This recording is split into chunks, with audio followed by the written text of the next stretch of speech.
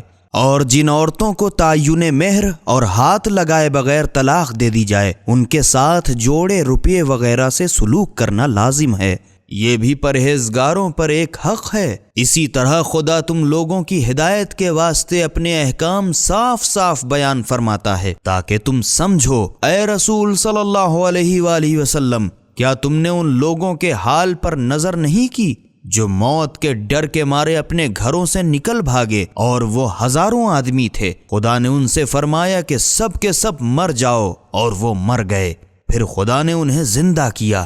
بے شک خدا لوگوں پر بڑا مہربان ہے، مگر اکثر لوگ اس کا شکریہ ادا نہیں کرتے۔ اور مسلمانوں، خدا کی راہ میں جہاد کرو اور جان رکھو کہ خدا ضرور سب کچھ سنتا اور جانتا ہے۔ ہے کوئی جو خدا کو قرض حسنہ دے تاکہ خدا اور اس کے مال کو اس کے لیے کئی گنا بڑھا دے؟ اور خدا ہی تنگ دست کرتا ہے اور وہی گشائش دیتا ہے، اور اسی کی طرف سب کے سب لوٹا دیے جائیں گے۔